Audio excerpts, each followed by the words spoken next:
Mr. President, I want to thank you for being on the program tonight. And as you know, the United States has been hit very hard with this COVID-19 pandemic. It's disrupted our lives in so many different sectors, particularly our economy. As you move to reopen states, what's your focus on strengthening our economy so that all Americans can benefit from your plan? Right. So most states are doing very well. Now Florida's heading really in a good direction. California likewise, and Texas. Those were the three that got hit very hard more recently. They were doing great and then they got hit. But the whole world has been hit very hard. I see where Germany now has got a big surge, and France and Spain and everybody. It's just a terrible, terrible thing all over the world. But we've done a very good job, and we've got it, I think, in very good shape. And we have vaccines coming and therapeutics coming. And the economy is starting to open, and it's opening up at a level that nobody thought possible. It's a definite V, meaning the best. And we set a jobs record for the last 3 months. And when you combine them, it's the most people ever hired during a period of a 3 month, like a quarterly period. It's been incredible what's happening. The markets are high. NASDAQ is at the all-time high. The rest, in fact, the market's up a few hundred points today already. And that's only because these are smart people. And you have the Biden overhang, by the way. The reason it would be up even more, except you have the Biden overhang, because if Biden never got in, the markets would crash, and they know that. So that's where the risk is. That's where the primary risk is, because he'd raise everybody's taxes, which he intends to do fully. I mean, he intends to do. The radical left intends to do. He's just a puppet. But he'd raise everybody's taxes. And so many other bad things. His Green New Deal is a disaster.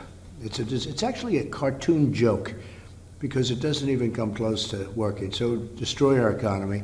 But between regulations and taxes, he's going to double, triple, and quadruple people's taxes. He's going to drive companies out of this country. The whole thing is so preposterous. So there go the jobs, there go the 401ks.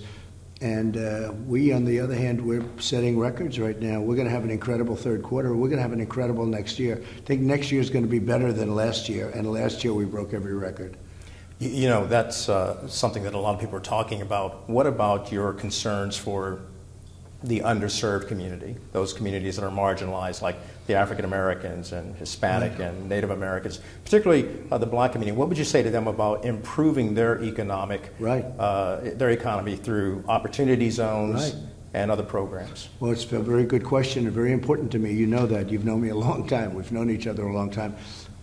We've done the opportunity zones. We've done criminal justice reform, which nobody could have done. I saved the historically black colleges and universities. If you look at that, we gave them long-term as opposed to short-term, and we gave them more money than they were even seeking, and have done a lot. But most importantly, we're bringing them back to where we were. Just before the virus came in from China, the black community had the best unemployment and employment numbers. They vary the way you look at them, depending on which chart. But the black community had the best unemployment and employment numbers in the history of our country. Hispanic likewise, Asian likewise, women likewise. Everybody, every group, every high school group, if you didn't graduate, if you did graduate, if you got a diploma, if you didn't get a diploma, every group. But the African American community had the best employment numbers in the history of our country. And I want to bring it back there. And by the way, they had a tremendous month last month. You saw it went up a point, and it was up in a positive sense. And we will be back there very soon, because they had the best numbers in the history of our country. And then we got hit with the China virus. But we'll be back very soon. The way we're going right now, we'll be back very, very soon. What are your concerns when it comes to COVID-19 and the fact that the pandemic has hurt us in terms of getting back to schools? A lot of states are still concerned, or parents and teachers are concerned about what will happen to their students in going back to schools. You're pushing to reopen the schools. Is that going to be successful, or should we do it virtually? No, I think we should reopen the schools. Young children have a very strong immune system, even stronger than us, I have to say. I have to admit it. But they do tremendously well, and we have to open our schools. We have opened many of our businesses. That's why the numbers are so good. The economic numbers are so good. And people want our schools open. You have to do it. At some point, you have to do this. We're very close to the vaccine, and we're very close therapeutically to having something that, to me, is even more important than the vaccine because it makes people well. But we have to get going, and we have to open our schools. In doing that, the transmission rate, as some students are now rising in the numbers of COVID cases, I think the last report was 100,000 children. Are you at all concerned about that? No, because they don't get sick. They don't get very sick. If you're elderly, if you have bad heart problems and diabetes problems, that's one thing. But children can get sniffles or they'll get something, but they don't get, if you look at the mortality rate is almost non-existent for young people. It's an amazing thing, but it's almost non-existent in young people, which is, again, having to do with a system that's a little bit different than people that are older. We want to be very careful with our nursing homes, very careful with people over a certain age. We have to be very, very careful, especially if those people have heart problems or diabetes problems. A lot of Black Americans are concerned about school choice. Is that something you will continue to push so that people in Black communities have choice? School choice is one of my biggest issues, and we've come a long way in it, and we'll get it done this term when we have it. And that gives independence and freedom. That gives so many different things. It's such an advantage. And more than anybody else, the Black community wants that because they'll take their child out of a lousy school, a public school that's doing a terrible job, and they can put the child into a good school and a good school system. School choice. And yet Biden is totally against it. And his new person, Kamala Harris, is totally against that because they'll do anything the teachers union tells them. And you have such bad schools, and I think it's one of the biggest problems for the Black community. Their kids are forced to go into bad schools, and we're very close to getting school choice. In addition to that, there's also crime that you've talked about. You've talked about sending federal troops into Chicago and other places to quell the violence that goes on in the streets there.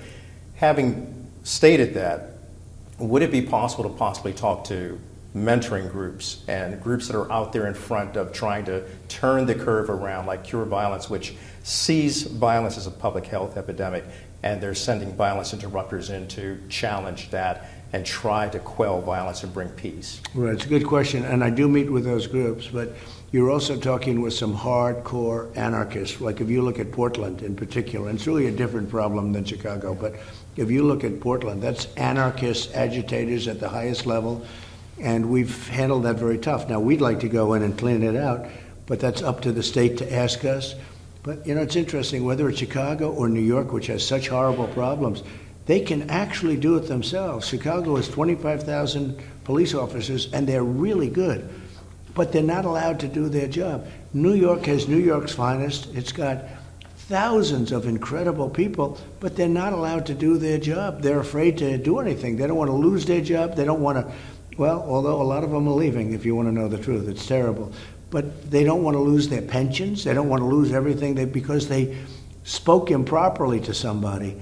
The police aren't allowed to do their jobs. Now, we'll go in and clean it up in 24 hours. We did it in Minneapolis. If you look at what happened there, after days and days of burning, we went in and cleaned it up. But the police have to be allowed to do their job, and they haven't been allowed to do their job. Mr. President, how do we heal our country? With the racial divide, what would be your word to heal? Success heals our country, and we were there. And then China blew it. China sent that virus, whether they sent it or it came by accident or incompetence. Success cures our... We were there. I was starting to get along with Democrats that nobody spoke to. I was starting to get along with people. We had the best employment numbers, the best everything, the best stock markets. We were there. Again, job numbers for every community, including minority communities, everybody else. Everybody was doing great. And then the pandemic came to us. The plague came to us from China. And I'm telling you, we were there. Success will bring everybody together. That's jobs and everything else. Mr. President, I want to thank you for being on the program. Thank you. And for your maiden appearance on the Black News Channel. I'm very greatly honored. I love it. We'll do it again. I look forward to it. Thank you very much. Thank you. Thanks.